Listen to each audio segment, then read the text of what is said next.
Bismillahirrahmanirrahim.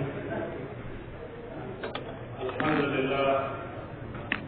Wassalatu wassalamu ala Rasulillah wa ala alihi wa sahbihi wa man wala. Amma ba'd. Ikhwatillah rahimahumullah. Melanjutkan kajian kita tentang sikap atau keyakinan para ulama Islam terhadap para sahabat Rasul sallallahu alaihi wasallam. Disebutkan oleh Imam Al-Baghawi dalam Syarh Sunnah dari Imam Malik bin Anas rahimahullah. Dia sebutkan man yubghidu ahadan min ashabi Rasulillah wa kana fi qalbihi alayhi ghil falaysa lahu haqqun fi fai'il muslimin. Barang siapa yang membenci salah satu dari sahabat Rasulullah sallallahu alaihi wasallam dan di hatinya ada kedengkian kepada mereka, maka dia tidak berhak untuk mendapat baik kaum muslimin. Kemudian juga bacakan ayat dalam Al-Fatah 29, Muhammadur Rasulullah walladzina ma'ahu asyidda'u 'alal kuffari ruhama'u bainahum tarahum ruk'an sujjada yabtaghuna fadlan min Allah wa ridwana.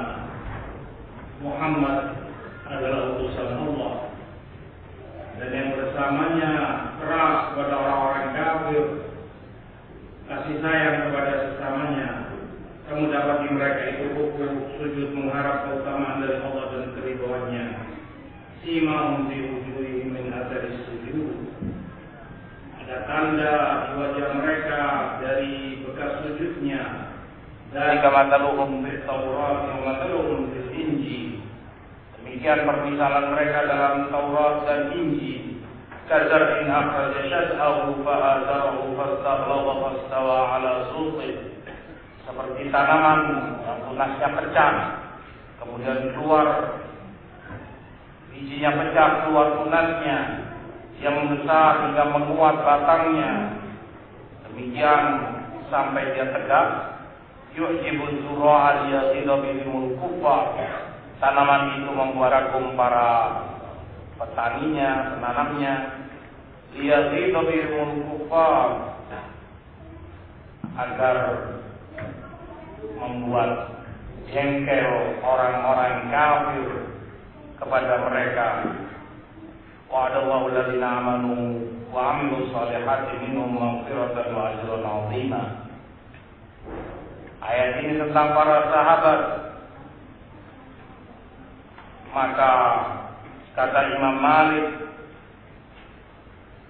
barang siapa yang di hatinya ada kedengkian, ada benci kepada salah satu dari sahabat Rasulullah, maka dia telah terkena ayat ini, yaitu liyaghiza bihimul kuffar. Para sahabat itu ditampilkan oleh Allah agar membuat jengkel orang-orang kafir. Baik, mereka memendam kebencian dan permusuhan.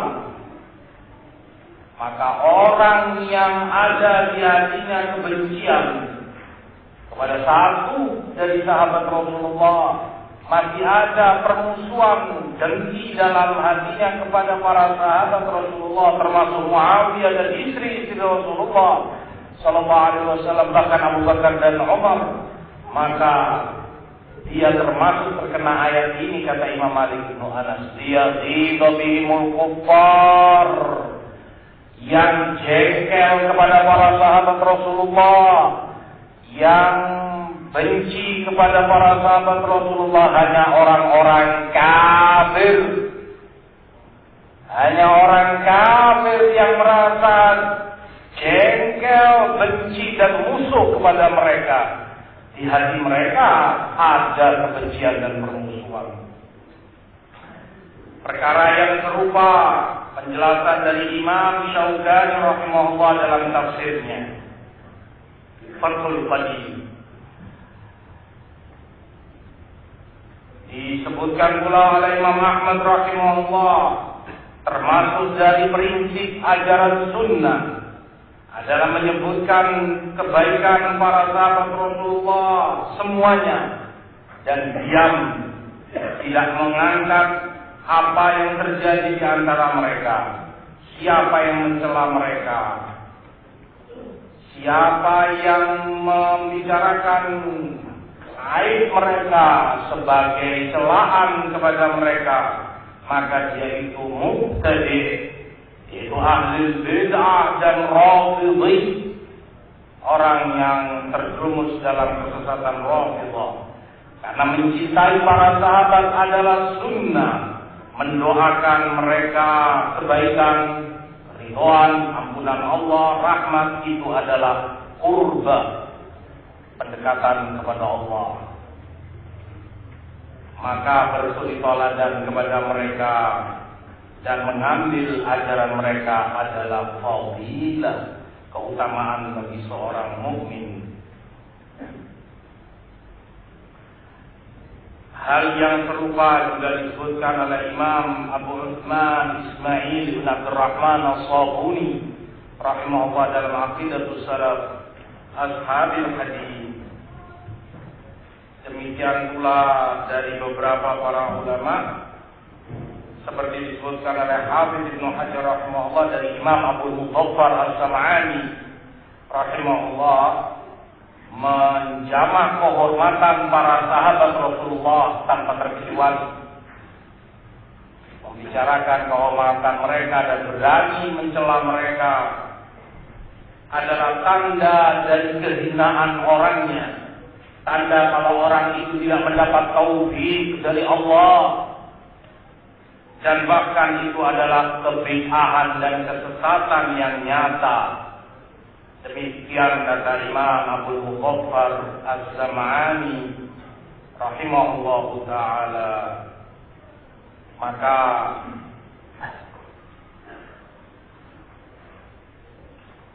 disebutkan oleh Imam At-Tahawi bahwa mencintai mereka adalah Islam dan iman serta ihsan, dan membenci mereka, mencela mereka adalah kemunafikan, kekufuran.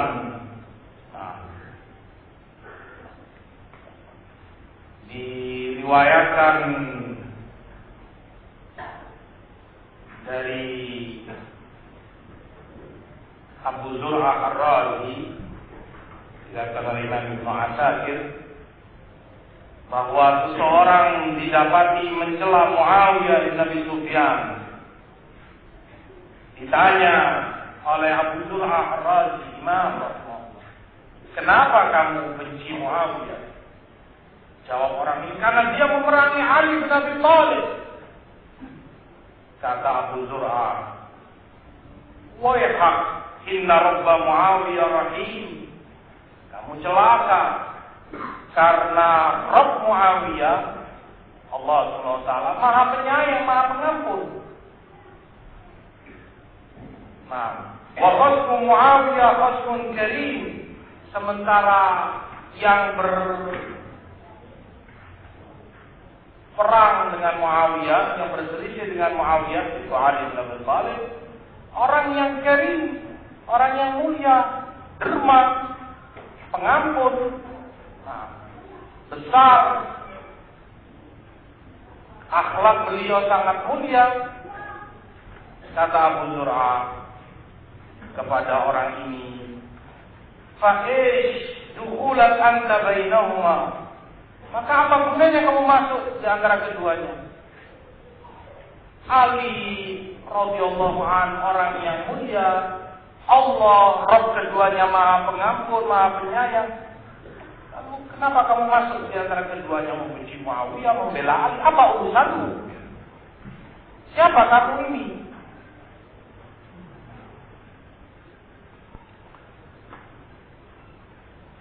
Demikian pula disebutkan dari Imam Ibn Mubarak ketika ditanya tentang Muawiyah, maka jawab beliau, apa yang aku harus katakan? Beliau adalah orang yang Rasulullah berkata, Sami Allahu liman hamidah, dalam sholatnya, bangkit dari ruku. Semoga Allah mendengar orang yang memujinya, mendengar bukan hanya mendengar, tapi mengabulkan doa. Nah, maka Muawiyah bersama para sahabat lain di belakang Rasulullah menjawab, Rabbana walakal hamdu. Mengaminkan doa Rasulullah SAW. Apa yang harus kita katakan? Dia termasuk orang yang mengaminkan doa Rasulullah SAW di belakang Rasulullah SAW. Cukup itu sebagai keutamaan besar bagi beliau radhiyallahu taala anhu. Nah, kata Imam Fadl bin Ziyad dari Imam Ahmad, ditanya tentang orang yang mencela Muawiyah dan Amr bin Al-As, dan dengan beraninya penulis majhul ini setiap kali membawakan nama Muawiyah radhiyallahu taala anhu seperti nama teman-teman atau anaknya dia, Muawiyah CS. Ya Dajjal, siapa kamu sehingga kemudian menyebutkan Muawiyah CS?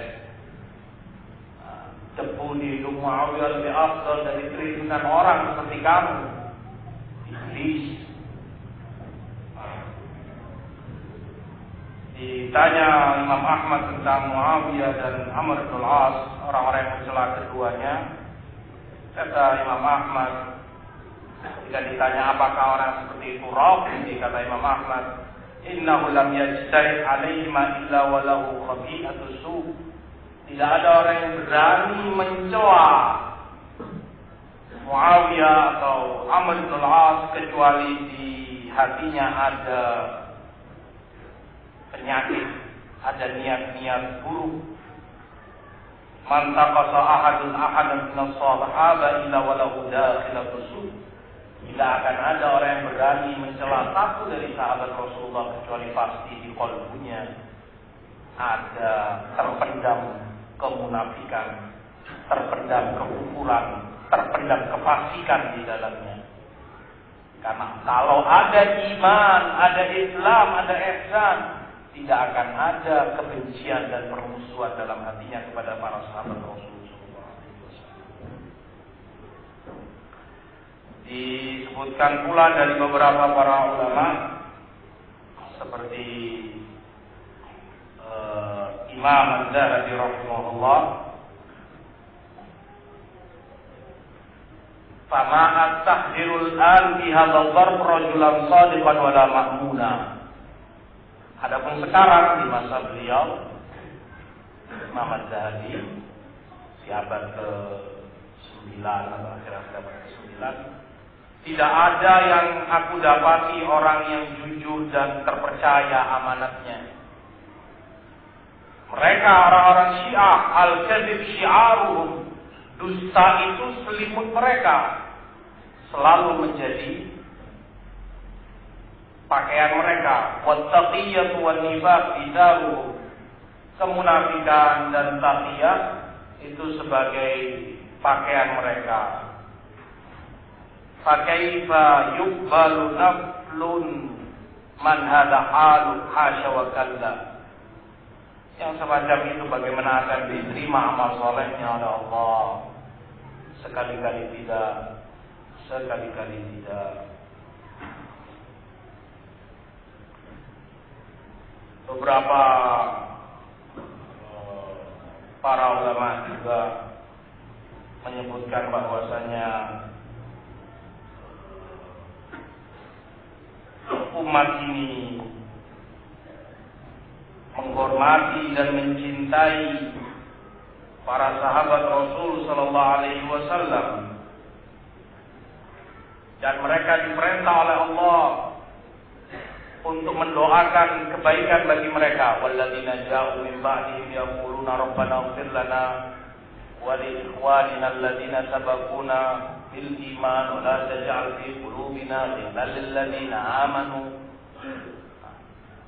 yang datang setelah mereka, setelah Allah sebutkan tentang muhajirin, perjuangan mereka, kemudian Ansor yang memprioritaskan muhajirin yang datang padahal mereka lebih butuh. Golongan dua yang telah lalu sudah pada meninggal. Tinggal golongan ketiga, umat yang datang berikutnya. Mereka, kata Allah, mendoakan kepada yang mendahului mereka dengan iman agar diampuni dosa-dosanya, agar tidak dijadikan di hati mereka kedengkian dan kebencian kepada para pendahulu itu, mukmin sebelum dirinya. Kata para ulama salaf, maka kamu di mana posisi kamu? Kamu muhajirin jelas bukan. Kamu Ansor yang menerima muhajirin dengan sukarela dan memprioritaskan muhajirin diri mereka sendiri juga bukan. Tinggal posisi yang terakhir, mendoakan kebaikan, meminta kepada Allah agar tidak ada kebencian di dalam hati kamu. Kalau ini pun kamu tidak termasuk darinya, maka celaka dan kebinasaanlah posisi kamu. Karena hanya 3 bagian orang yang Allah sebutkan dalam ayat tersebut. Itu penjelasan dari beberapa para imam, para ulama. Tentunya masih banyak yang lain, tapi cukup dari beberapa ini menjelaskan kepada kita betapa mereka memuliakan dan menjunjung tinggi para sahabat Rasul sallallahu alaihi wasallam. Sangat memuliakan mereka, dicela oleh mereka, merupakan kebatilan, merupakan kemunafikan dan kekufuran, mencela dan membenci salah seorang dari sahabat Rasul sallallahu alaihi wasallam. Tetapi bagi Syiah itu seperti kata Imam Az-Zahabi menjadi pakaian mereka dan selimutnya. Itu sebagai dasar agama mereka, dasar keyakinan mereka, membenci, mencela para sahabat. Itu kebanggaan bagi mereka. Mencela para sahabat Rasulullah sallallahu alaihi wasallam itu sebagai satu kebanggaan tersendiri bagi mereka. Waliyahulillah. Seperti kata Imam Ahmad, cukup menunjukkan kalau orang yang makhmul, orang yang tidak mendapat taufik dari Allah, orang yang jauh dari rahmat Allah, jauh dari al-haq, jauh dari siratal mustaqim. Di dalam tulisan Majhul ada, seperti tadi dia bawakan hadis yang dia anggap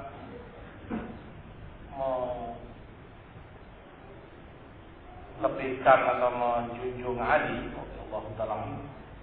Hadis ana madinatul ilm wa Ali babu faman arada al-ilma falyati min babi. Aku adalah kota ilmu dan Ali adalah pintunya, maka barang siapa menginginkan ilmu hendaklah dia datangi lewat pintunya.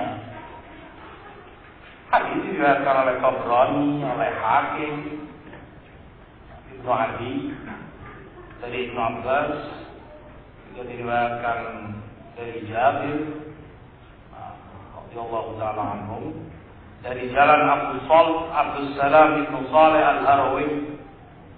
Dan ini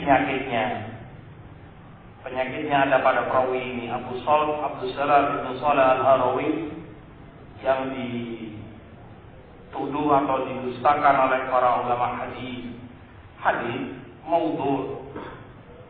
Walaupun disahihkan oleh Imam Hakim, beliau sebutkan sahih hadis ini. Ma'ruf beliau terkadang mempermudah mensahihkan hadis, dan dikritik oleh banyak ulama rahimahullah, termasuk Imam Az-Zahabi yang mengkritik beliau, sehingga kata Imam Az-Zahabi, bal maudhu', hadis ini palsu, tidak benar disahihkan oleh Hakim. Kata Hakim, Abu Salt siqatun mahmun. Abu Salt Abdus Salam bin Saleh Al-Harawi siqah ma'mun. Kata Imam Az-Zahabi, la wallah la thiqa wa la ma'mun. Tidak demi Allah, dia tidak thiqah, tidak pula ma'mun. Dia berbagai penyakit ilah daripada hadis ini. Hadis dipalsukan, dihukumi palsu oleh para ulama. Zahabi dan yang lain, termasuk Syekh Al-Albani rahimahullah. Hadis ini kata Syekhul Islam rahimahullah,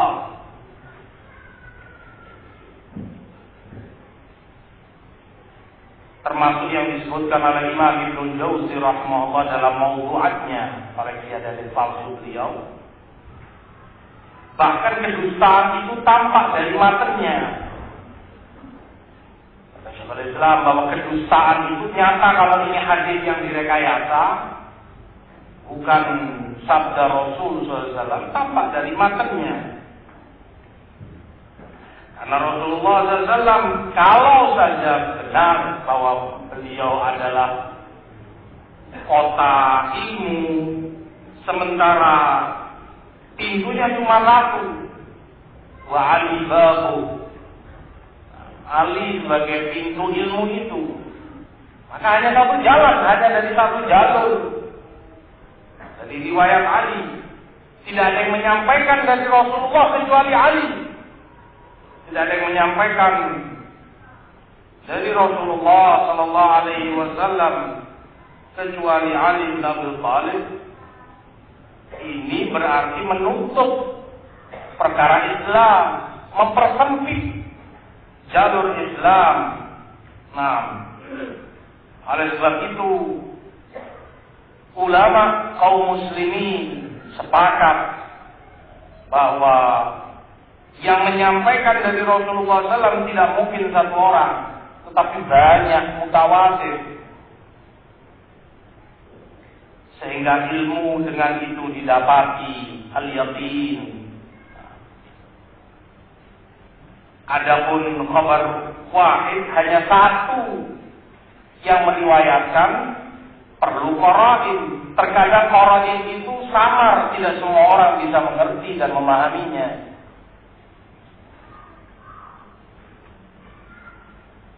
Tetapi yang mutawatir diketahui dan diriwayatkan oleh banyak, sehingga yang meriwayatkan Quran, yang menukilkan Quran dari Rasulullah SAW banyak. Para sahabat, demikian pula kemudian para tabi'in, banyak, atba' tabi'in dan seterusnya. Demikian pula sunnah Rasulullah SAW secara umum diriwayatkan oleh banyak para a'immah, diriwayatkan oleh banyak para ulama.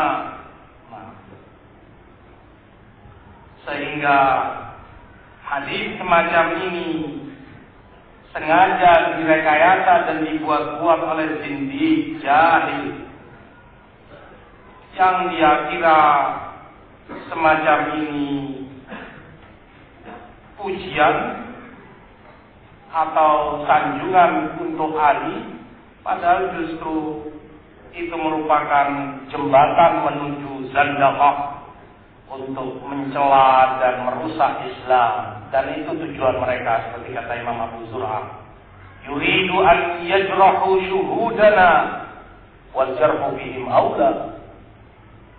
Mereka ingin, yang mereka maukan, menjarah saksi-saksi kita. Kita dapat di Quran dari mana? Sunnah-sunnah Rasul SAW kita dapatnya dari mana? Dari para ulama, dari Tirmidzi, Bukhari, ke atas sesungguhnya kepada para sahabat Rasulullah SAW. Saksi perawi-perawi kita ini digugurkan oleh mereka. Sehingga dengan itu kalau sudah perawinya gugur, yang meriwayatkan adalah para pengkhianat, orang-orang yang terlaknat, orang-orang yang tercela, berarti otomatis yang dibawa juga gugur. Ternyata Quran dan sunnah ini dibawa oleh para pengkhianat, oleh orang-orang terlaknat, oleh orang-orang yang penipu, orang-orang yang ambisius terhadap dunia. Maka bagaimana keadaan yang dibawa ini? Gak ada sanadnya, tidak ada yang membawanya, gugur. Dan itu yang mereka maukan, menggugurkan Quran dan sunnah. mencela Rasulullah Sallallahu Alaihi Wasallam. Hanya saja secara langsung mereka nggak berani karena jelas akan ditolak oleh muslimin. Seawam-awam pun akan membela Rasulullah SAW, membela Quran. Mana berani mereka terang-terangan secara langsung seperti itu. Walaupun akan datang waktunya untuk mereka lakukan itu. Mereka hanya menunggu waktu. Dicela orang-orang dekat Rasulullah SAW. Kata Abu Zur'ah, untuk dikatakan innama rajulun su ashabuhu su, untuk dikatakan bahwa Rasulullah SAW waliyadzubillah orang jelek karena para sahabatnya orang jelek. Kalau kamu mendapati orang yang dekat dengannya, kerap sahabat karibnya, orang-orang yang bersamanya orang-orang jelek, bagaimana kamu hukumi dia? Al-mar'u ala dini khalili. Anil mar'i la tas'al wa sal an qarinihi fa kullu qarinin bil qarini yaqtadi. Kalau kamu tanya orang, cukup orang-orang yang dekat dengan dia. Yang dekat-dekat dengan dia orang jelek, itu saja orang jelek. Yang dekat dengan dia orang-orang saleh, dia orang saleh. Sementara yang mengelilingi Rasulullah SAW, orang-orang yang tercela menurut mereka, orang-orang pengkhianat, orang-orang pendusta. Maka bagaimana dengan Rasulullah SAW? Itu yang mereka maukan. Istri-istri beliau dicaci maki, Aisyah radhiyallahu anha terutama. Bagaimana seorang Rasulullah beristri seperti orang seperti itu? Seorang istri yang waliyadzubillah dicaci maki habis oleh mereka. Maka bagaimana seorang suami yang seperti itu? Ini yang mereka inginkan. Berputar, bermanuver untuk mencela Rasulullah SAW, bahkan Quran, bahkan Rabbul Alamin. Bagaimana Allah percayakan risalah itu kepada Rasulullah, sementara itu kondisinya. Ini yang mereka mau. Demikian tajam pandangan Imam Abu Zur'ah Ar-Razi rahmatullahi alaih. Mereka sempitkan perkara Islam, ajaran syariat Allah hanya kepada Ali bin Abi Thalib. Hadis palsu. Ulama sebutkan riwayat-riwayat dari Ali bin Abi Thalib tidak banyak, hanya sekian. Itu pun yang disahihkan oleh para ulama hadis kurang lebih 55 hadis dari jalan Ali bin Abi Thalib. Itu karena Syekhul Islam dan yang lain yang disahihkan oleh para ulama sekitar 55 hadis. Kemana sunnah yang lainnya? Ribuan bahkan ratusan ribu sunnah dikemanakan? Abu Hurairah radhiyallahu taala anhu yang terbanyak meriwayatkan hadis, 5.000 sekian hadis. Kemudian Ibnu Umar, kemudian Ibnu Abbas, Anas bin Malik, Jabir bin Abdullah. 7 sahabat yang disebutkan oleh Suyuti terbanyak dalam meriwayatkan hadis Rasulullah SAW. Abu Hurairah, Ibnu Umar, Ibnu Abbas, Jabir bin Abdullah, Anas bin Malik, Abu Sa'id Al-Khudri. Ini 6 sahabat laki dan satu-satunya wanita terbanyak meriwayatkan hadis Rasulullah SAW adalah Ummul Mukminin, istri beliau Aisyah As-Siddiqah radhiyallahu taala anha. Kalau kemudian hanya itu pintunya dibatasi, hanya satu pintu itu pintu ilmu. Man aradal ilma falyati min babi. Harus lewat jalan itu, sementara lain tertutup, hilang sudah syariat Islam. Dan memang itu yang mereka maukan. Untuk kemudian digantikan dengan filsafat-filsafat Yunani dan keyakinan-keyakinan Persia. Karena itu asal-usul agama mereka. Dari Yahudi, Abdullah bin Saba, dari pengaruh-pengaruh filsafat Yunani dan keyakinan-keyakinan versi yang sesat dan batil tentunya. Tolak perkara-perkara besar yang ada dalam keyakinan mereka. Keyakinan bahwa Ali akan dihidupkan kembali, Raja'ah akan kembali ke dunia ini. Bahkan lebih dahsyat dari itu mereka sebutkan dalam keyakinan-keyakinan mereka, buku-buku mereka akan datang di hari akhir atau imam mereka Ar-Ridha Al-Mahdi yang mereka sebutkan, untuk kemudian dia ke Madinah. Nah, dan memerintah untuk menggali kubur Abu Bakar dan Umar radhiyallahu taala anhu. Kemudian ditusuk-tusuk dengan tongkatnya, kemudian diperintah untuk dikeluarkan dari kubur, untuk kemudian disalib, untuk kemudian dipukuli. Ini orang pengkhianat yang merebut khilafah dari Ali bin Abi Thalib. Syukur jahil. Kejahilan sampai setingkat itu. Apa gunanya kalaupun benar? Jelas semuanya adalah khurafat dan abatil dan kesesatan. Kalaupun benar, apa gunanya orang sudah mati begitu kan? Orang kafir pun tidak melakukan seperti itu. Dikeluarkan kemudian disiksa. La haula wala quwwata illa billah. Menunjukkan seperti kata Imam Ahmad, dahilatus su. Ada bibit kedengkian terpendam dalam diri mereka. Bencinya kepada Islam, bencinya kepada sunnah. Sehingga mereka benci para sahabat Rasul SAW yang meriwayatkannya. Belum lagi penyimpangan-penyimpangan mereka dalam uluhiyah. Masalah uluhiyah. Perkara kesesatan mereka dalam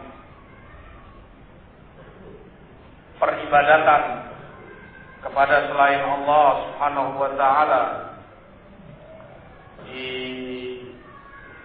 disebutkan dalam keyakinan mereka, antara lain bahwa ziarah ke Karbala di hari Arafah itu amalan yang paling afdal dibanding hari-hari yang lain. Di Arafah yang Rasulullah sebutkan Allah turun di langit dunia di hari itu membanggakan mereka yang wukuf di Arafah, menjawab, mengabulkan doa mereka di Arafah. Justru mereka sebutkan ziarah ke Karbala itu yang paling afdal di hari itu, bukannya di Arafah. Dan memang seperti namanya, Karbala. Karbala. Kar itu artinya mundur, balak ya balak, kejelekan, ujian jelek.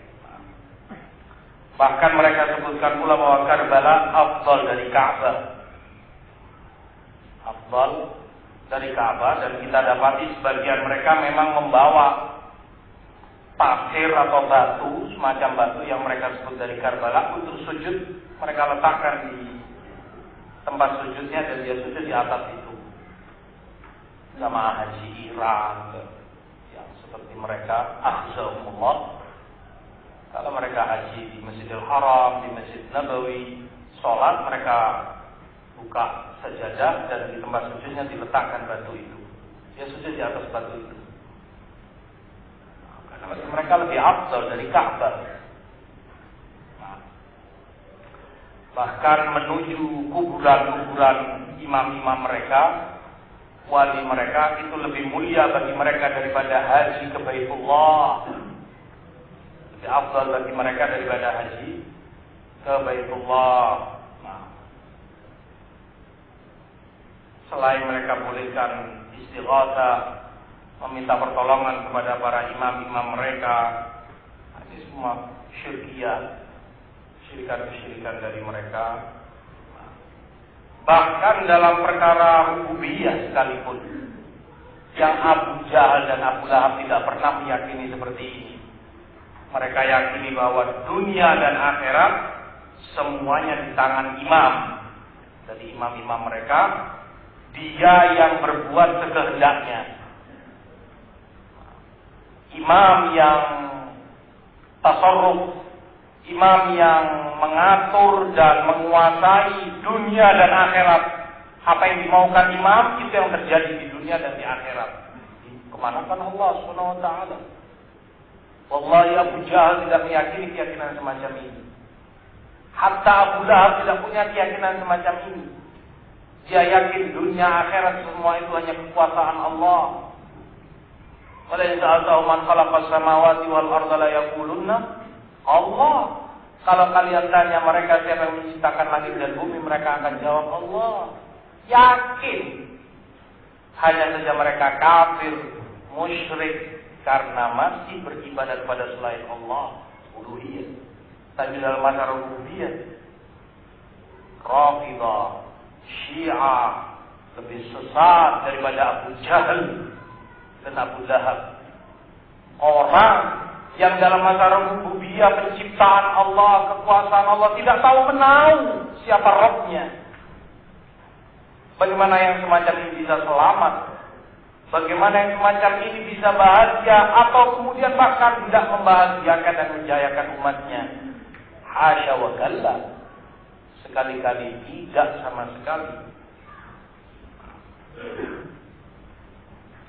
Kan masih banyak kesesatan mereka yang lainnya. Selain itu, penulis Abdal yang sesat ini juga membawakan tentang hadis Imam bahwa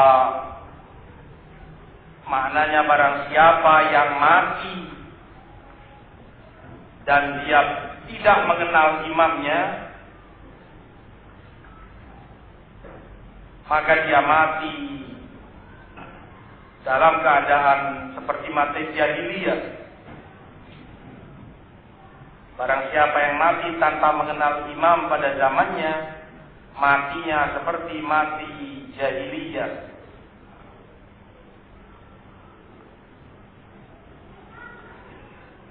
Yang pertama dia tafsirkan jahiliyah ini, mati seperti jahiliyah, dengan tafsiran dia sendiri. Oh, yang dimaksud mati dalam keadaan kebodohan, karena tidak mengetahui Islam secara murni atau benar. Dan ini menunjukkan kejahilan dia, menunjukkan kebodohan dia. Jahiliyah ditafsirkan dengan kebodohan. Hafiz Ibnu Hajar, Imam Nawawi rahimahullah dan para ulama hadis menyebutkan jahiliyah yang dimaksud yang menyalahi Quran dan Sunnah. Artinya dia mati seperti matinya orang-orang jahiliyah yang tidak mengenali Quran dan Sunnah, yang tidak mengikuti dan mentaati Quran dan Sunnah, tidak mentaati Allah, tidak mentaati Rasul Sallallahu Alaihi Wasallam. Adapun hadis tentang imam ini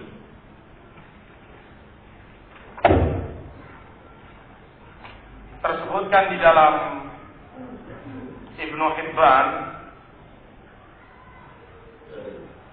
dari hadis Muawiyah radhiyallahu taala anhu, dan liciknya dia tidak dia sebut sahabat yang meriwayatkannya. Hadis di jalan Muawiyah. Dia berdalil dengan hadis ini untuk menguatkan mazhabnya, menguatkan pendapatnya kalau orang itu harus tahu imamnya di setiap zamannya. Kalau dia mati tanpa tahu imamnya siapa di masa itu, maka dia mati jahiliyah. Berarti harus mengenal imam, harus kembali kepada imam karena mereka imamnya Syiah. Liciknya tidak dia sebut hadis ini riwayat siapa, karena dia ngerti hadis riwayat Muawiyah tidak menguntungkan mereka. Maka hanya hadis disebut begitu saja. Dajjal, iblis, demikian melakukan tipu daya. Subhanallah. Kalau riwayat itu dianggap menguntungkan mereka, mereka bawakan. Sedikit pun tidak disinggung tentang perawinya siapa. Mana kebencian kepada Muawiyah? Kalau mereka itu jujur, objektif, sangat jauh dari itu mereka. Cuma kita bicarakan seandainya agama mereka nggak punya, juga. Jangan bicara agama dari sisi objektif saja. Kalau kalian sportif, kalau kalian objektif, kalau kalian jujur, semestinya jangan ambil riwayat Muawiyah, orang yang kalian benci, orang yang kalian celah, orang yang kalian bilang munafik, orang yang kalian bilang penipu. Kenapa riwayatnya kalian masukkan, kalian pegang dan kalian jadikan hujjah untuk wajibnya mengenal imam? Di mana otak kalian? Di mana objektivitas kalian? Benar apa yang dikatakan oleh Syafi'i, kalau mereka itu kaki 4, himar, keledai. Waduh, luar biasa. Keledai biasa bawa buku, bawa ini di punggungnya tanpa dia tahu apa yang ada di punggungnya. Bahkan keledai lebih afdal dari mereka. Dari jalan Muawiyah radhiyallahu taala anhu, Rasulullah SAW sebutkan, man mata wa laysa lahu imam, mata maitatan jahiliyah atau mata maitatan jahiliyah. Barang siapa yang mati dalam keadaan dia tidak punya imam, maka dia mati seperti mati jahiliyah atau matinya mati jahiliyah.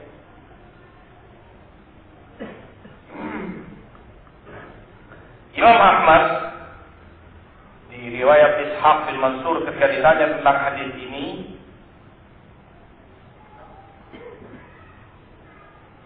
jawab beliau apa maknanya?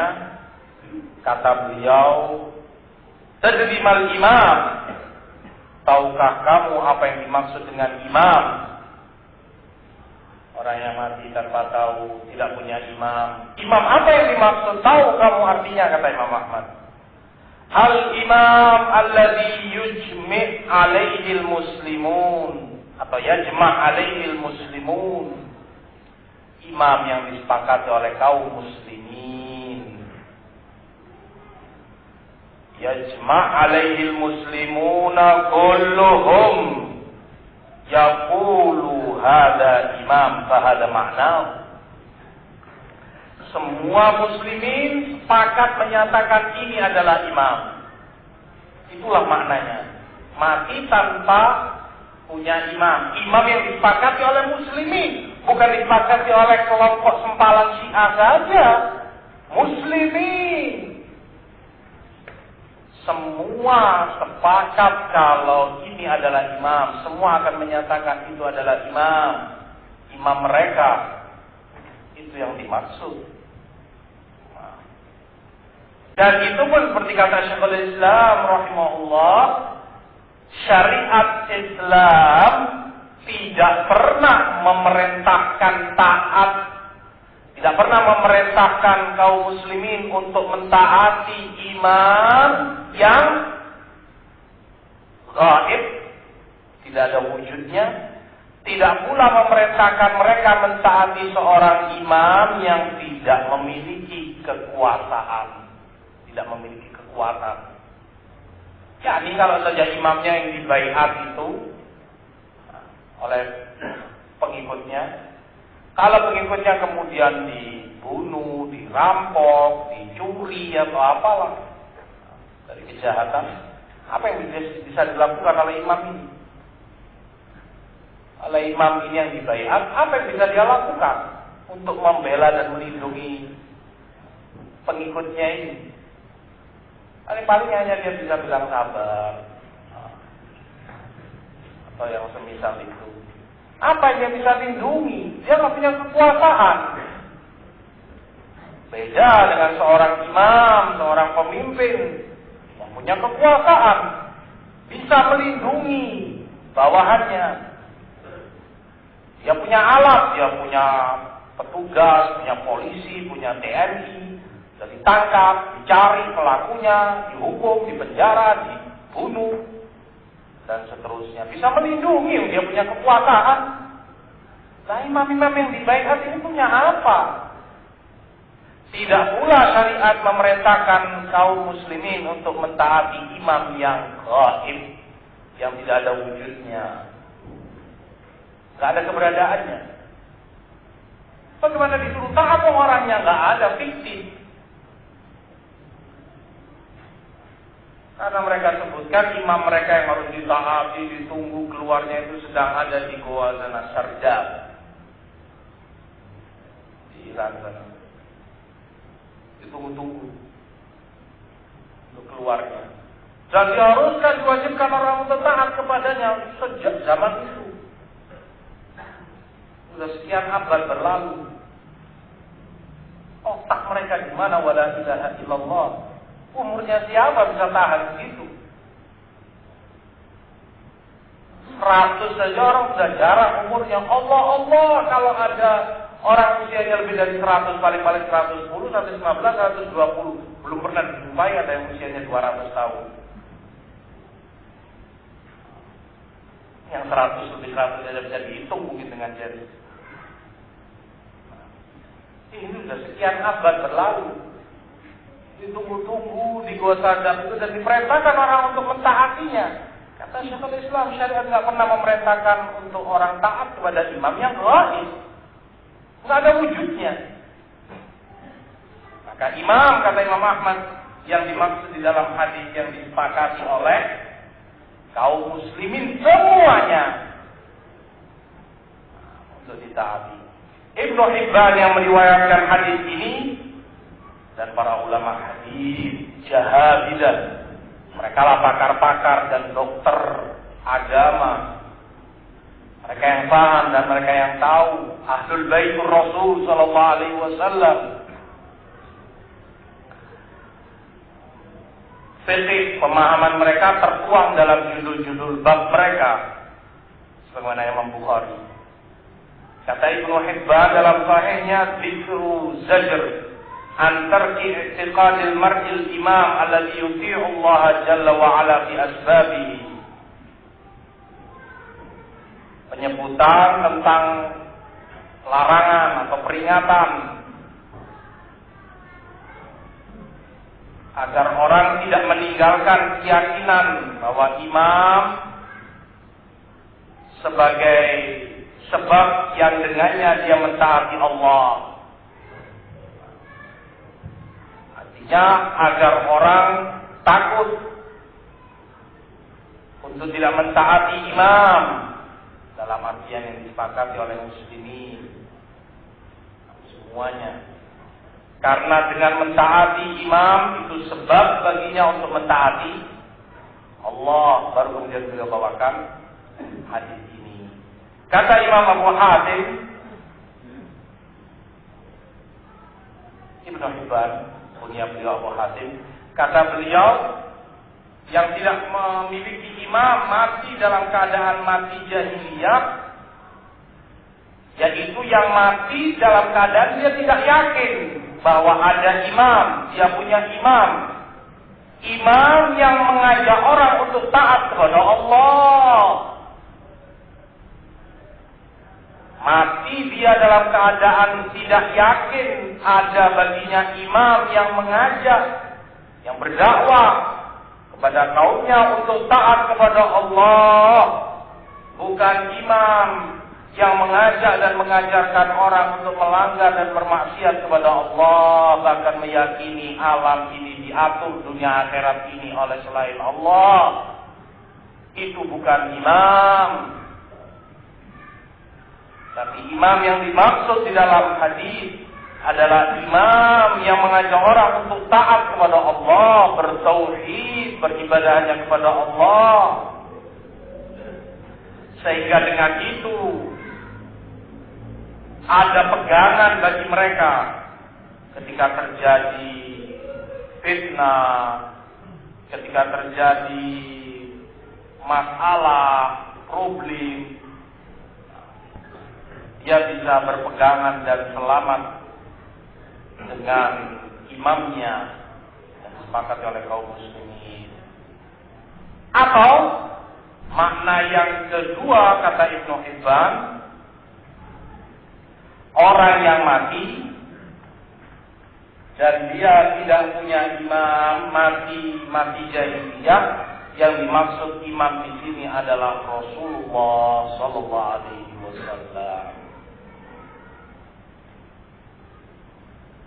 Karena imam penduduk bumi, imam mereka di dunia adalah Rasulullah SAW.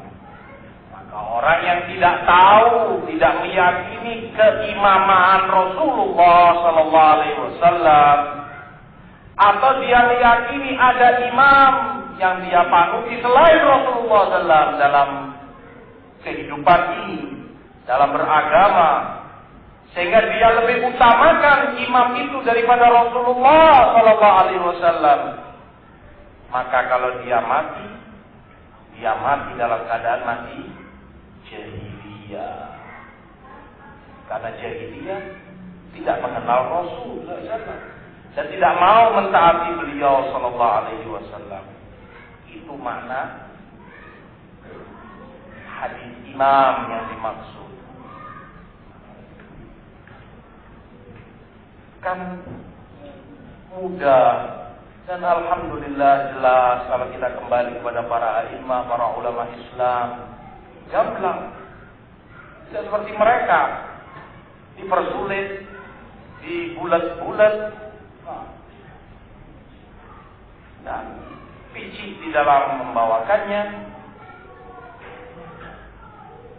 Selain itu dia juga sebutkan bahwa memang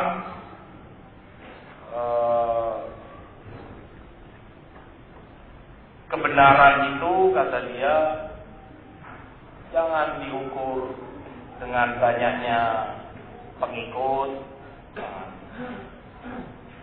jangan diukur dari populer atau tidak, karena memang Islam itu pada mulanya datang asing dan akan kembali menjadi asing seperti semula. Maka beruntunglah orang-orang yang dianggap asing. Yang mereka maukan, yang dia maukan, orang yang dianggap asing, orang-orang yang kembali mempopulerkan masalah imamah dalam versi mereka, kembali membahas tentang Ahlul Bait versi mereka, masalah Syiah ini asing bagi dia memang, tapi jangan mengukur kebenaran dengan mayoritas orang, karena justru selamatlah orang-orang yang dianggap asing. Bagi dia, kesesatan yang dianggap asing itu sebagai kebaikan. Waliyatubillah, jungkir balik segalanya. Padahal di dalam hadis yang diriwayatkan oleh Abu Amr Ad-Dani dalam Sunan Wajib Fitan, juga Al-Harawi dalam Damul Kalam dari Abdullah bin Mas'ud radhiyallahu ta'ala anhu, juga diriwayatkan oleh Tirmidzi dalam sunannya dari jalan Katsir Ibnu Abdullah Ibnu Amr Ibnu Auf Ibnu Zaid Ibnu Milham dari ayahnya, dari kakeknya. Rasulullah sebutkan inna din, di riwayat Tirmidzi, inna din bada'a ghariban wa yarji'u ghariban fatuba lil ghuraba. Agama ini bermula asing dan akan kembali menjadi asing, maka bahagialah orang-orang yang dianggap asing. Di riwayat Ad-Dani, riwayat Ibnu Mas'ud, innal Islam bada'a ghariban. Islam itu bermula dalam keadaan asing, wa sayaudu ghariban kama bada'a. Dan akan kembali asing seperti semula. Fatuba lil ghuraba, maka bahagialah orang-orang yang teranggap asing. Di riwayat jadi pula, qila man hum ya Rasulullah? Siapa mereka itu yang dianggap asing? Qala alladziina yuslihun idza fasadan nas. Mereka itu orang-orang yang membenahi agama ketika manusia telah rusak. Di riwayat Tirmidzi, alladzina yuslihuna ma afsada an-nasu min ba'di min sunnati, yaitu orang-orang yang membenahi sunnahku, ajaran-ajaranku yang dirusak oleh umat manusia. Mereka lah orang-orang yang ghuraba, yang dianggap asing. Bukan sembarang orang yang membawa hal-hal aneh yang asing kemudian termasuk tuba mendapat kebahagiaan. Karena setiap keajaran yang sesat, setiap seruan yang nyeleneh akan dianggap asing oleh orang. Komunis di tengah-tengah muslimin asing dianggap oleh mereka. Apa kemudian juga mendapat kebahagiaan ini? Waliyatubillah, tentunya tidak. Tetapi yang dimaksud orang yang dianggap asing itu, sebagaimana tersebutkan di dalam hadis, orang-orang yang membenahi ajaran Rasulullah, menghidupkan kembali ajaran Rasulullah yang dimatikan, yang dirusak oleh umatnya. Dibenahi, itu yang didakwahkan, dimurnikan kembali ajaran mereka, kembali pada Quran, kembali pada Sunnah, kembali pada ajaran salafus saleh rahimahullah. Mereka lah orang-orang yang bahagia. Dikala orang rusak, mereka justru membenahi agama mereka. Hadis ini disebutkan oleh Imam Ibn Abdul Bar rahimahullah sebagai dalil, salah satu dalil dan hujjah bahwa mengapa generasi pertama umat ini menjadi sebaik-baiknya orang. Khairu ummati qarni tsumma alladziina yalunahum tsumma alladziina yalunahum. Sebaik-baik umatku ini adalah generasiku, kemudian yang setelahnya, kemudian yang setelahnya. Seperti dalam hadis Imran Ibn Husain radhiyallahu ta'ala anhu. Demikian pula hadis Abu Sa'id Al-Khudri di Bukhari. Kenapa umat pertama, yaitu para sahabat Rasulullah, menjadi generasi terbaik, orang-orang yang terbaik dari umat ini? Kata Imam Ibn Abdul Bar, karena mereka sangat asing dikala kufar lebih mayoritas. Keadaan didominasi oleh orang-orang kafir di Mekah. Mereka sabar dalam mempertahankan imannya. Mereka sabar tersiksa keras, siksaan yang mereka dapati dan kedoliman kufar musyrikin. Mereka memperjuangkan dakwah Rasul, melindungi Rasulullah dan mempertahankan imannya dalam keadaan ujian yang sangat berat yang mereka hadapi. Dengan itu mereka menjadi orang-orang yang terbaik. Tuba lil ghuraba, maka bahagialah orang-orang yang dianggap asing. Hadis ini yang dibawakan oleh orang masyhur ini justru memuji para sahabat Rasulullah SAW, karena mereka sangat asing di awal-awal Islam. Padahal Islamu ghariban. Para sahabat itu termasuk sangat asing. Dikala orang-orang kafir mayoritas mereka menentang Rasulullah, menolak, mengusir dakwah beliau dan seterusnya, mereka mempertahankan, mereka ikuti tetap. Mereka bersama Rasulullah SAW memperjuangkan imannya. Maka tuba lahum, kebahagiaanlah bagi mereka. Hadis justru memuji para sahabat. Begitu indahnya, begitu mudahnya Islam kalau kita seandainya kembali kepada jalur yang benar, para sahabat, para tabi'in dan para imam ahlul hadis, para ulama hadis yang mengikuti mereka. Tapi lihat ketika disimpang siurkan, seakan keasingan itu adalah bagi Syiah, padahal mereka orang-orang yang benci dan musuh kepada para sahabat, orang yang mencela bahkan melaknat para sahabat Rasulullah SAW. Dari mana mereka mendapatkan kebahagiaan itu? Mereka adalah orang sejauh-jauhnya dari kebahagiaan. Itu beberapa permasalahan yang tersebutkan di dalam perkara mereka,